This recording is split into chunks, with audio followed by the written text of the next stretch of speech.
तोड़ ले बाबा मकान तोड़ ले। ताली बजा के करी भैया, सब आदमी ताली बजा के। लौने छभगतिया हो भाग तोड़ा ले बाबा, लौने छभगतिया हो भाग तोड़ा ले।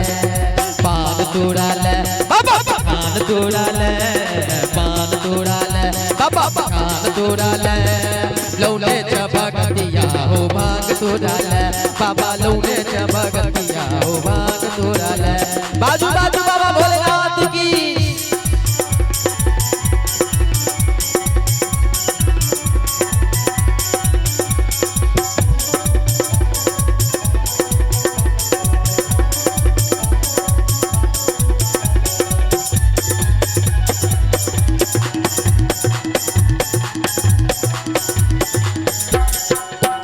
बाबा द्वैरे परब कनै छी, आहा दुखिया के दुख हरै छी। यो बाबा दुखिया के दुख हरै छी।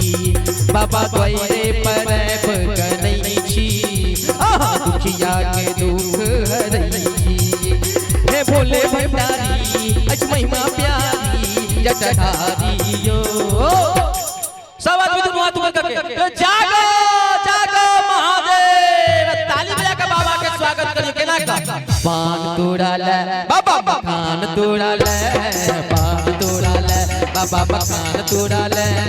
लौने छभगतिया हो भाग तोड़ा ले बाबा, लौने छभगतिया हो भाग तोड़ा ले बाबा, लौने छभगतिया हो भाग तोड़ा ले बाबा, लौने छभगतिया हो भाग तोड़ा ले।